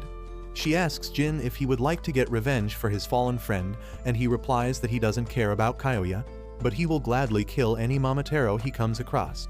He unleashes his chainsaw blades, and Momogi also activates her power to fight back. Jin dashes towards her and hits her with his full strength, but Momogi protects herself by creating an impenetrable room around her. She leaves the room and dissolves it immediately after blocking the attack and tells Jin that he can't even touch her with his weak attacks. He takes this as a challenge and gets even more determined to kill her. On the other hand, Tsubakiri throws a knife at Shiki to disarm him, telling him to stop playing with toys and use his real power to attack him. Shiki gets pissed at this and decides to blow him away with his full power. He creates the powerful rocket launcher, controlling his power through pure rage and spite, and tells Tsubakiri that he will go all out to destroy him. He thinks about how much Mei suffered because of this bastard, and then about how Nato told him not to use his power because he can't control it. Shiki doesn't want anyone to tell him what he can do and what he can't, and he fires the rocket launcher at Tsubakiri, creating a massive explosion. However, Tsubakiri dodged that attack and Shiki takes this as a chance to taunt him, asking if he was so scared that he had to hide to save his life. Anyway, Shiki's attention goes to the coffin, and he wonders what is inside it. Tsubakiri answers his question by opening the coffin's door, and a man dressed in Momotaro clothes comes out of it. He declares that he will eradicate all Oni, and Shiki figures out that this is another one of Tsubakiri's zombies. Shiki calls him a heartless bastard, asking how could he turn the corpses of his own comrades into puppets, and Tsubakiri sighs in response. He calls Shiki a smooth-brained idiot who can't have any new thoughts of his own. He tells him that people have something called free will, and his zombie partner here actually volunteered to be turned into a puppet once he died. Shiki can't understand why someone would choose to do that when the zombie Momotaro suddenly uses his ability on him. He sends dark shockwaves towards Shiki's heart, and in just a few seconds, Shiki finds that his body has become so heavy that he can't even stand up. As the zombie keeps spamming his skill, Tsubakiri says that when other Momotaro turn into zombies, he can use their abilities. The ability of his current partner is to mix bacteria with oxygen in the air to make it incredibly heavy. Meanwhile, the zombie keeps repeating the same line about exterminating Oni, and Tsubakiri says that he was also surprised when he first heard him talk. He doesn't understand if it is a grudge or determination that can make this walking corpse speak, but he thinks that this is peak Momotaro spirit. He keeps pressing Shiki down with the zombie's power, asking how long can he keep up against a much stronger enemy. On the other hand, the group of Oni with Nato are trying to cut through the black barrier that Momogi has set up all around their headquarters. Their weapons shatter when they hit the wall, and they wonder if they should try other entrances. However, Nato tells them that it will be pointless because the barrier must be everywhere. The cannon fodders ask him if he can destroy the wall, and even though Nato is confident that he can do it, he thinks it is unwise. Currently, there are tourists on the temple above them, and if he destroys the wall with full force, their lives might be in danger. The Oni panic because they don't have authority to evacuate the tourists, and Nato starts thinking of a solution. Just then, the nerd Juji arrives there and tells Nato that he found enemy signals earlier and helped the injured people evacuate to safety. However, some of the support staff and most of the students are still inside. Nato realizes that they need to hurry to rescue everyone, but before that, they need to evacuate the tourists first. Just then, some Oni tell Nato that they found a weirdo outside the entrance, and it is just Homare, who has finally returned to her senses. She keeps on mumbling how she should not even be present in a beautiful place like this, but Nato is glad to see her. Suddenly, Juji starts acting like a top-grade pervert because he has a thing for girls in school uniform. He tells Homare that he would like to gift his V-card to her, and she is grossed out by this creep. Even Nato is shocked because he thought that Juji was the most normal guy in this year's batch of freaks. Anyway, he figures out that there is a way to use Homare's abilities to evacuate the tourists and immediately takes her to the forest surrounding the temple. Nato then calls Juji, who is in the temple, and tells him that he will create a small earthquake and a landslide to get all the tourists to evacuate. Juji is shocked by this, but Nato assures him that it will be a small landslide and no one will get hurt. The Oni soldiers are already spread throughout the temple to assist people in evacuating, and Nato tells Juji to scan the area to confirm that everyone has left after the evacuation. With that, he turns his attention to Homare and asks her to summon the female titan she summoned before because that is what is going to cause a landslide. She is afraid that she will go berserk, but Nato assures her that he will handle the situation. Despite his assurance, Homare is too scared to use her powers and Nato gives up. He tells Juji that the landslide plan is cancelled and they need to find another way. He then tells Homare that she is expelled because he doesn't need useless dead weights on his team. He begins skating away, but the nervous Homare tells him that she is too afraid to use her power that she can't control. Nato replies that being scared is not a problem, but refusing to change is a big problem. He knows about the incident that Homare caused in the past accidentally, but everyone in his class has a horrible past weighing them down. He tells Homare that she needs to be the one who takes the first step towards change because no one can help her otherwise. She declares that she wants to change and suddenly bites her thumb, letting her blood gush out. The blood takes the form of the giant titan and starts attacking Nato, who dodges the attacks. The heavy hits from the female titan shake up the mountain and Homare begins to panic. She apologizes for not being able to control her power, but Nato tells her it is fine because this is exactly what he wants right now. Because of the Titan's attacks, the ground starts shaking and huge chunks of the mountain begin sliding down. This creates panic among the tourists, and the Oni soldiers immediately tell them to evacuate. Once everyone has run away, Juji confirms it using his radar skill, and Nato decides to stop playing around with the female Titan and knocks out Homare to stop her rampage. At the same time, Jin is fighting Momogi, who pushes him back with her black boxes. Jin decides to keep his distance from her, but he doesn't notice that she summoned a box behind him. and he gets trapped inside it. He can't get out of the box now, and Momogi decides to give him a slow and painful death. She begins to shrink the box, telling Jin that he will be squished to a paste inside it. He tells her that he will break through with sheer force, but Momogi doesn't think that it is possible. As the box grows even smaller, she says that the brain starts panicking when someone is enclosed in a tight space, and people lose the ability to do anything. She thinks the same will happen to Jin as the box shrinks further, but then suddenly, she hears the sound of a blade hitting the wall. She thinks it is impossible for him to do that in such a closed space, but Jin has more surprises for her. Suddenly, the box cracks, and then it is blown away to pieces as Jin emerges with chainsaws protruding out of his back. He tells Momogi that once upon a time, he slept in the AC duct of an abandoned building. That place was cold, damp and foul-smelling, and compared to that her box was a Jet 2 holiday. Momogi is pissed at that and decides to finish him with her next attack. But just then, someone throws the severed head of a monster there. It turns out to be the delinquent named Ikari, who is pissed at the Momotaro for thinking that they could kill him with trash like this. Jin tells him to stay back because this is his fight, but Ikari is already determined to take down the Momotaro in front of them. However, as he sees Mommy Momogi's plot, he loses control of himself.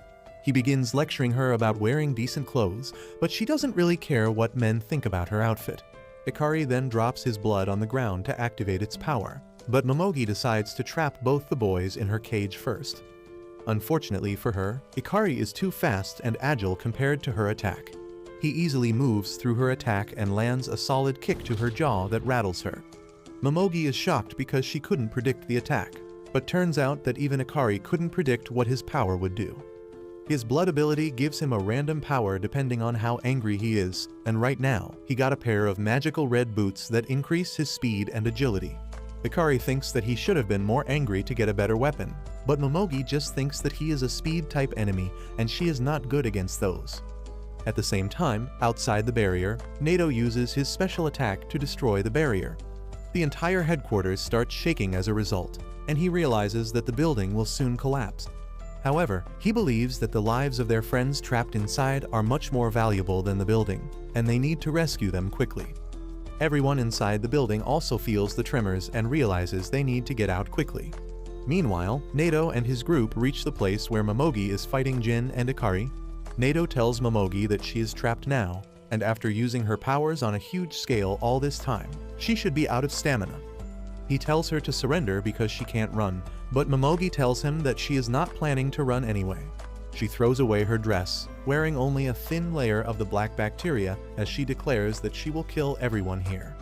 Meanwhile, Tsubakiri also decides to finish his battle with Shiki, but Shiki rolls away from the range of his gravity attack. He summons his rocket launcher again and attacks them, but the zombie manipulates the gravity to block the rocket from even reaching him. Tsubakiri then shows another skill of his zombie partner, compressing oxygen into a small sphere that becomes incredibly heavy thanks to his powers.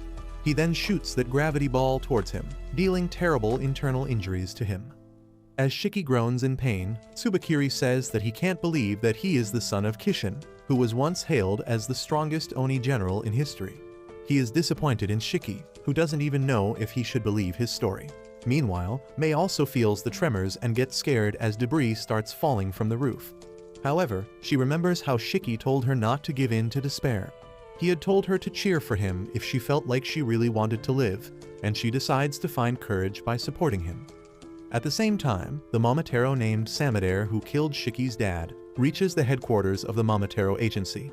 His new vice captain Hina greets him and immediately starts glazing him because apparently he is a living legend among the Momotaro. However, Samadare doesn't want anything to do with the nerd, and he tells her that he works alone so he doesn't need her. Hina is hurt by his answer, but she shamelessly follows him anyway and begins asking about the headquarters and other stuff because she is from the countryside and this is her first time seeing a city. She suddenly asks about the children of Kishin, which is a topic for gossip among everyone at the agency, and Samadare finds that the only question worth answering. He tells her that a long time ago, the fearsome Oni named Kishin single-handedly brought the Momotaro agency to the brink of destruction.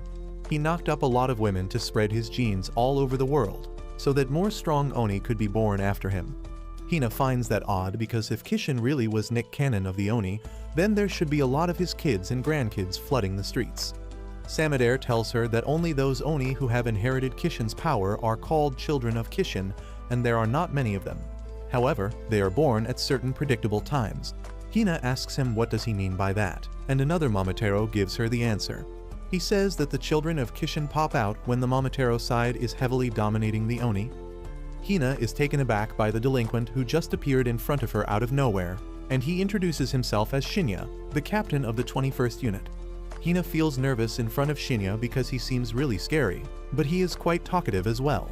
He tells her that the war between Momotaro and Oni has been going on for thousands of years, and it is actually because of Kishin and his descendants. When the Momotaro Agency was first formed and almost destroyed the Oni community, Kishin was born. Ever since then, whenever they are about to end all Oni, the children of Kishin awaken their power and prolong the war. Shinya keeps cursing the Oni while scoffing at Hina, and then asks her why is it a problem that the Oni can live among the humans now. She gives him the bookish answer that Momotaro are supposed to protect humans from Oni, and if the Oni hide among ordinary humans, innocent people might get caught in the crossfire. Shinya scolds her for being a nerd and says that they have got politicians on their side, who help them clean up the mess even if their identity is exposed or if humans get caught in the crossfire. But it is those nasty politicians that create trouble for them. He says that the politicians have started demanding them to make medicine out of Oni blood among other things, and that pisses him the most. He feels that if Oni didn't hide among the humans, they wouldn't have to deal with those bastards, but Hina asks him if it isn't a good thing that people in power are helping them out. Shinya scoffs at her again, telling her that the politicians are supporting them only so that they are the first ones to be protected if things go south. He mocks Hina for being so clueless about the real nature of the world and then turns to Samadare, telling him that it must be hard for him to get a stupid country bumpkin as his partner. That is not all he wants to say, and he gets up close and personal with Samadare, telling him that maybe he is way past his prime because he lost to Shiki, who is just a brat even though he is a child of Kishin. Shinya taunts Samadare, telling him that the higher-ups put him in the headquarters because they also want him to retire from the field duty and give better candidates a chance. Shinya then walks away, telling Samadare that even if he sticks to his seat, he will rise up the ranks by killing the children of Kishin. Samadare immediately tells him to keep his hands away from Shiki because he wants to kill him personally. Shinya scoffs and says that it will be hard with just one hand left. After he leaves, Hina asks Samadare if there is only one child of Kishin, and he tells her that there are more. At the same time, Tsubakiri tells Shiki that there are always 8 children of Kishin in each generation, and he is one of them. He says that if Shiki's true power as a child of Kishin awaken, he will be a threat to the Momotaro Agency, which is why they need to get rid of him. However, he feels that taking him in as a lab rat and studying what makes him special will be even better, which is exactly what he plans to do now. Shiki gets up as the zombie's power loosens its grip around him, and he curses Tsubakiri, telling him that he doesn't care about the legend of Kishin or whatever. He swears that he is not letting Tsubakiri get away after everything he has done, and immediately summons his rocket launcher. Shiki starts attacking Tsubakiri without holding back, forcing him to run around the room to dodge the attacks. However, he quickly runs out of stamina and falls to his knees, feeling dizzy from all the blood loss. He can't even move now, and Tsubakiri calls him a weakling who can't even handle this level of fighting. He notices that the building is starting to crumble down, so he orders his zombie partner to restrain Shiki and then notices that Mei is also hiding behind the wall. Tsubakiri says that maybe he will finish her off next, and Shiki is horrified as he sees Mei in danger. He asks her to run, but Mei comes out of hiding instead. She asks Tsubakiri if this is how he killed her parents, and he scoffs, saying that he doesn't even remember how he exterminated those pests. Mei asks him how could he kill her parents because they didn't do anything, but he just laughs at her, saying that Oni are insects and they can never have human families. Shiki once again tells Mei to run away, but as he hears her name for a second time, Tsubakiri actually remembers her parents. He tells her that they begged before him to spare her life, and they looked so pathetic that he decided to let her live. However, once he told them that he would kill her later anyway, they were mortified. Mei starts crying as she hears this, but Shiki yells at her that this is not the time to cry. He gets up, telling Mei that they will defeat these bastards first and then cry together later. Tsubakiri laughs on seeing that Shiki is crying and asks how can an Oni even cry. Shiki tells him that he can cry because he has a heart, and if Tsubakiri can't understand that, he is the true demon here. Tsubakiri gets pissed at this and uses the zombie to crush Shiki even further. He then decides to end Mei's life too, and the air around her gradually gets heavier. Shiki panics at this, realizing that he will fail to protect another person at this rate. He pushes his body to its limits, hoping to find some hidden stash of strength that can help him protect Mei. Suddenly, his fingernail is ripped open, and the blood coming out of it erupts into a fire tornado. Tsubakiri is taken aback by this, because this means that Shiki is awakening his power as a child of Kishin. The children of Kishin have a unique element attribute, and Shiki has the flame attribute. Thanks to his newly awakened powers, he cancels the gravity field pressing him down and feels that he still has the energy to fight. Tsubakiri is shocked by this, but he decides to take him down before he can recover. However, the moment he tries to use his powers, a bullet from Shiki tears through his arm and sets it on fire. Tsubakiri panics, thinking that Shiki is really dangerous if he is still so powerful with just a little amount of blood. But just then, Shiki falls on his knees because he can't control the flames surrounding his body. Tsubakiri notices this too, and he immediately presses Shiki down again. He then decides to kill Mei, telling her that her parents were vermin who died pitiful deaths, and she will be like them too. Shiki curses him, asking what the hell did Mei's parents even do to him. He asks if Oni are not even allowed to live peaceful lives, and that reminds Mei of the time she asked the same question to her parents. They told her that everyone is allowed to live a peaceful and happy life, and she starts crying as Shiki says the same thing. However, Tsubakiri, the racist, gets pissed at this, and he decides to end both of them with his ultimate attack. He creates a gravity vortex with a zombie's power, and Shiki creates his gun again to fight back. Tsubakiri thinks that he is just bluffing because he doesn't have enough blood left to create ammo, but Shiki is determined to fight till the end to protect Mei's future. Meanwhile, Mei thinks about her parents and how they told her to never give up on her future. She takes a deep breath and cheers on Shiki, and suddenly, the flames surrounding him erupt once again. He gets his power back, and Tsubakiri can't understand how that can happen. However, Shiki is happy that Mei kept her promise to him, and with his recharged power, he shoots a powerful shot at the gravity vortex, tearing it apart. Tsubakiri can just watch it happen, and then the explosion from Shiki's attack hits him head-on, dealing huge damage. As the severely injured Tsubakiri lies on the ground, he regrets underestimating Shiki. He can't believe that he lost to someone who recently awakened his powers, but he realizes that he is too injured to get out of this situation alive. He crawls forward towards his zombie partner Manaka, recalling how they first met. A few years ago, Tsubakiri was just a researcher in the Momotaro Agency, and he had no interest in joining the combat forces. He was satisfied with his job of experimenting on the Oni they captured and spent most of his time in his lab. But then one day, Manaka came to recruit him into his team. Tsubakiri immediately hated Manaka's habit of meddling into the lives of others, and he refused his offer.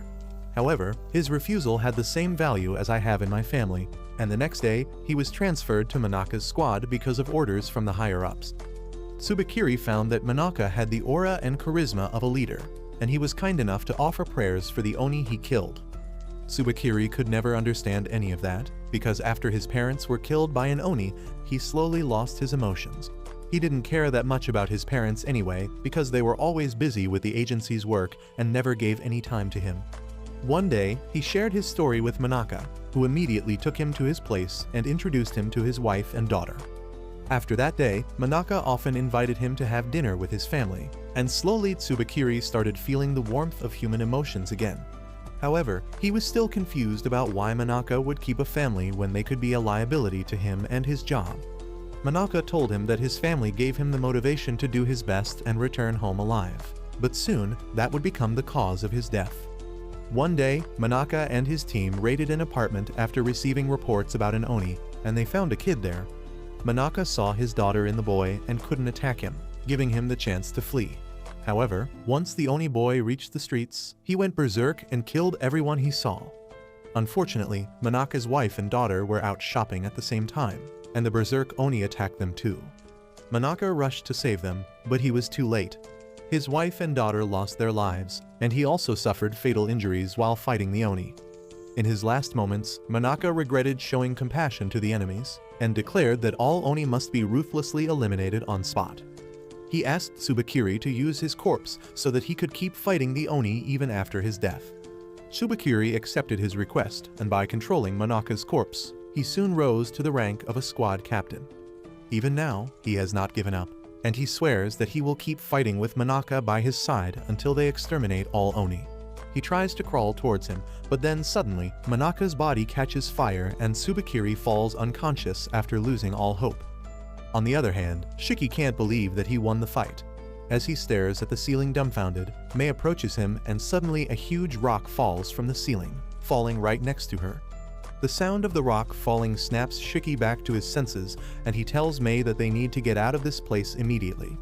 However, he doesn't have any energy left, and he collapses on the floor, bleeding out profusely. At the same time, in the tunnel, Mommy Momogi has shut herself inside a barrier after realizing that she can't win. Nato decides to leave her alone because she doesn't have enough power to seal off their base again. Instead, he decides to rescue everyone trapped inside before the building collapses. Nato, Jin and others run to the main hall, and to their surprise, they find Kyoya treating the unconscious Shiki. Jin asks him how the hell did he survive, and Kyoya says that he was almost on the verge of death. But he drank some of his blood that got splattered on the roof, that allowed him to stay alive. After hearing this, Nato moves on to deal with Tsubakiri, telling him that he looks pathetic. However, before finishing him off, he asks what he thinks about Shikin's Kijin powers. Tsubakiri replies that Shiki was really strong, but it seemed like he was burning his life force away. Jin gets curious about the whole Kijin business, but Kyoya says he will explain things once they get to safety. Soon after that, Momogi arrives at the hall, and she is horrified to see Tsubakiri dead. He had changed after meeting Manaka, and following in his mentor's footsteps, he even started a family, but now Momogi is mortified at the thought of telling Tsubakiri's wife and newborn daughter that he died in battle. A few hours later, Shiki wakes up completely recovered from his injuries. Kyoya and Nato are there to keep a watch over him, and Nato passes him a bottle of water as he remarks that he really defeated a Momotaro captain. Shiki finally realizes that he won against Tsubakiri, but he immediately gets sad because nothing can bring back Mei's parents. Nato quietly opens the windows, saying that they lost too much to count this as a win, but they should be glad that they survived. Soon after that, Shiki and the rest of his classmates get ready to return to their school. Kyoya has decided to adopt Mei, and he asks everyone to visit them again. As the students board the ship, Mei calls out to Shiki, thanking him with a bright smile, and he tells her that he will come to meet her again. Once they reach the academy, Nato starts teaching the students about how the Oni agency is divided into 3 parts. There is the combat unit, the medical unit, and the recon unit, and once they graduate, the students will be assigned to those units depending on their abilities. However, the classroom is a mess with Shiki's brain overheating and making audible sounds as he tries to focus on his lessons. Kuina is trying to groom Rokuro, and Akari is sleeping without a care. Nato gets the most pissed at Akari, and he wakes him up with a sonic boom producing snap. After that, he declares that the class ends here, and now everyone has to choose a partner for their dorm rooms. While the students have different opinions about sharing a room with each other, Juji points out that one of the boys will be left out because they are odd-numbered. Nato announces that whoever is left behind will share a room with him, and everyone suddenly begins to see the classmates in a much favorable light. They are still debating how they divide up the rooms, but then Kuina declares that she wants to partner up with Rokuro. Everyone is flabbergasted by this, and Juji gets jealous of Rokuro, but Nato makes it clear that boys and girls get separate rooms. Kuina asks who the hell is going to take care of Rokuro then, and Shiki asks her what the hell does she mean by that. Kuina describes in detail what she plans to do with Rokuro, and in short, it involves 4 rounds of raw dogging daily among other things. Well, Shiki gets as pissed as Juji on hearing this, and both of them start ganging up on Kuina. Shiki asks Homer to talk some sense into Kuina because he doesn't want Rokuro to have all the fun. However, Homer packs up her bag and apologizes, saying that she is the extra person here, and if she just leaves, their numbers will even out. She says that she will live outside in a cardboard box, and Shiki feels bad just hearing it. Anyway, Shiki, Juji, and Akari tell Jin that he needs to go to jail, which means sharing a room with Nato, since he is the biggest loner here. Jin coldly replies that he is fine on his own, and that pisses off all 3 of them. They call him a moron who can't even read the room, and then Shiki tells Akari that the 2 of them should share a room. Akari immediately refuses, saying that he hates being around people, and Juji feels betrayed and left out. As he sulks that no one wants him as their roommate, Rokuro offers a hand of friendship, asking if he wants to become his roommate because he is afraid of Kuina. However, Juji gets even more pissed at this and asks Rokuro if he wants to make him even more jealous by talking about how Kuina always gives him the Gluck Gluck 3000 before going to school. Rokuro's mental health takes a hit because of that, and while he is sulking by himself, Ikari tells Shiki to share a room with Nato instead. Shiki refuses, saying that he wants to talk about crushes and stuff with his roommate before falling to sleep. He talks about how excited he is to go on a school trip with everyone because he has never been to one before, as he was suspended from middle school and then expelled right as he joined high school. Everyone is surprised to hear that Shiki went to school, and he asks them why are they so surprised. Juji replies that his powers awakened when he was young, so he never got the chance to go to school. The others have similar stories, and Shiki realizes that they were worse off than him. Anyway, Nato tells them to quit wasting time and decide their roommates already, and Shiki says that they should use the rock-paper-scissors-split method to decide who they get to pair with. Everyone agrees with the idea, and as they throw their signs, Juji turns out to be the odd one out. He is devastated because he now gets to share a room with Nato. On the other hand, Shiki is feeling lucky that he avoided Nato, but then he finds that his partner is Jin, and honestly, that is not much better for him. He is disappointed because Jin is the least fun person in the group, but Jin, on the other hand, is curious about Shiki. Before returning to the academy, he talked with Kyoya about Shiki and learned the details about Kishin's children. He is a bit salty about it now and tells Shiki not to get overconfident just because he is born with special powers. After that, the classroom becomes as chaotic as ever, and Shiki starts thinking about Mei. He wonders how she is doing and hopes that she is working hard for a future where she can be safe and happy. At the same time, in the Momotaro Agency headquarters, the delinquent named Shinya is also on the move. He thinks that if he takes down Shiki, who defeated Tsubakiri, he will score a lot of points and get promoted to a squad captain. He tells his team to get ready because they are departing immediately, and they tell him that they don't have permission to go off on their own. However, Shinya doesn't care about that because as long as he gets results, the higher-ups won't complain about his methods. A couple days later, Shiki and his classmates are enjoying a hot public bath after another harsh day at school. While Shiki whines and about Nato being a demon teacher, Jin walks away because he is done bathing. Ikari also takes his leave because he is tired of Shiki's yapping, but at least Juji agrees with him. Rokuro, on the other hand, knows that Kuina will be waiting for him outside to spoil him rotten, and though it is any man's dream, this wimp is terrified of that idea. Juji and Shiki think that he is just bragging, but as Rokuro assures them that he is terrified of caring and dominating mommies, they hear Kuina's voice as she tries to enter the boys' bath to be with Rokuro. The three boys have different reactions to this situation, but as the door opens, they find Nato there instead of Kuina, who is being restrained by the other boys.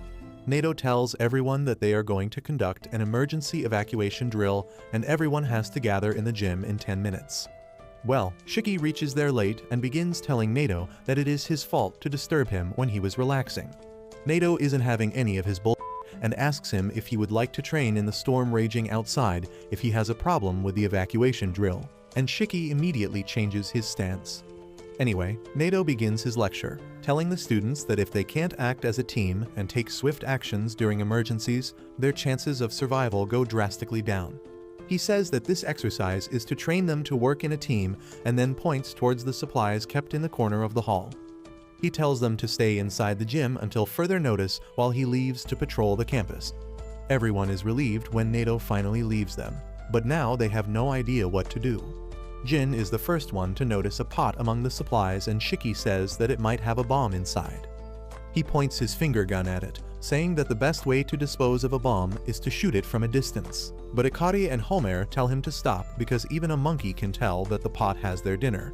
Shiki laughs, telling them that he was just joking, but Ikari gets mad at him and calls him an idiot sandwich.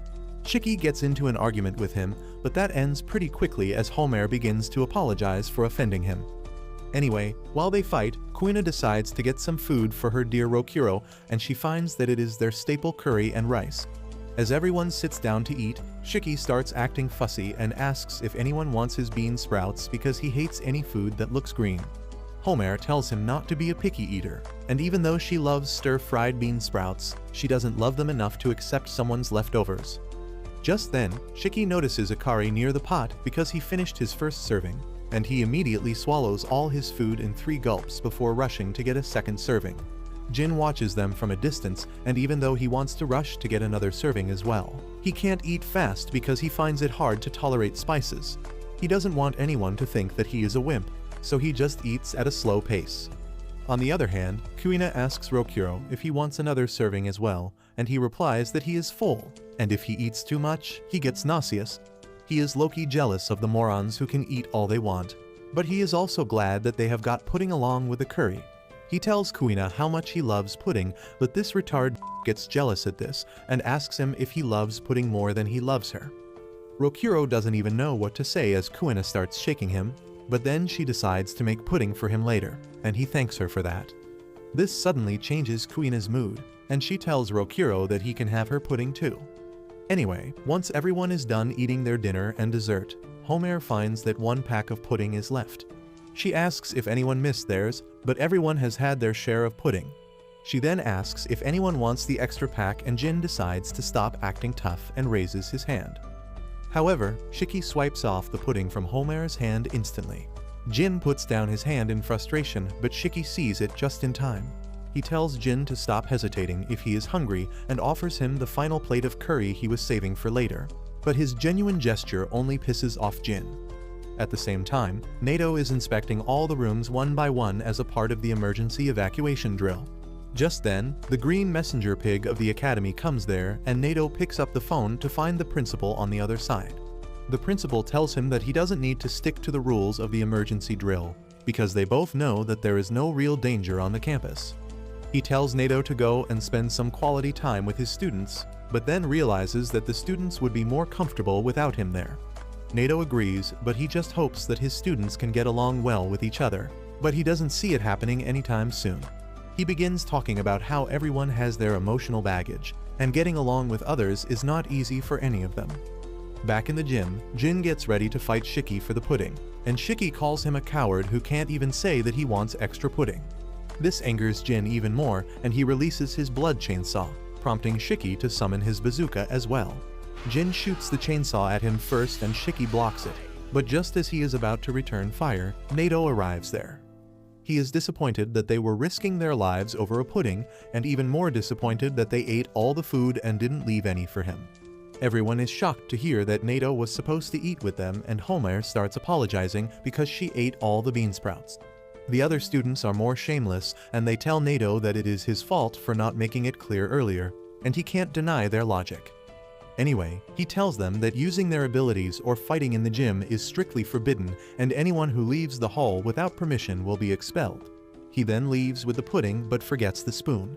Homer wonders if they should go after him and give him the spoon, but Kuina tells her to forget about it because it is not worth risking expulsion.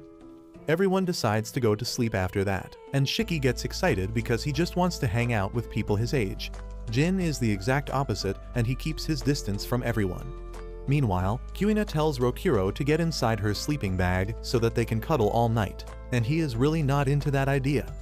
This pisses off the pervert Juji, who wants to get lucky as well, and Akari is the complete opposite of him.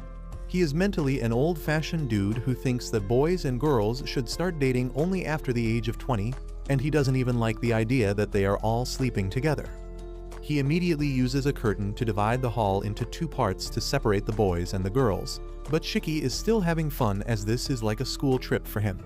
Well, Akari decides to join the fun and says that it is time for horror stories. Shiki starts sweating because he is low-key terrified of ghosts and stuff, but the other boys are all eager to share spooky stories. Akari tells Jin that he is going to share a story with them as well, and Shiki hopes that Jin shows disinterest because then he can get an excuse to chicken out as well. However, Jin has no problem with ghost stories, and Shiki realizes he is screwed. Rokuro goes first, talking about how he feels like someone is always staring at him ever since he came to the academy, but everyone tells him that it is just Kuina. Next up, Juji talks about how terrified he is every time he hears Nato's footsteps while he is wrestling with his snake. Shiki is glad that no story has been about ghosts yet, but then Akari starts reciting a story about the ghost of a woman on a mountain pass. Suddenly, the light goes out and the terrified Shiki lets out a wild scream.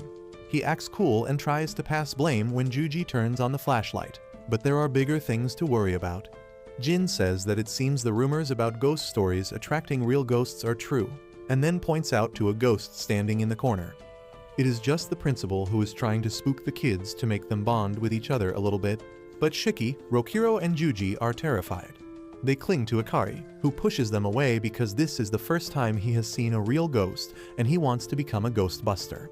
He charges at the principal, who blows him away with a force field, and Jin decides to go next. The cowardly trio latch on to him next, and as he tries to get rid of them, Shiki lets his fear take over his reasons. He summons his gun and begins firing randomly, blowing up the room without even aiming straight at the principal. When Nato arrives at the gym later, he is aghast to see what has happened, and the principal asks him to tell the students that it was just a bad dream and there was no ghost whatsoever. The next day, everyone is convinced that they had a bad dream because of the stormy night, when Nato enters the classroom, telling them that they are going to Tokyo for their next field exercise.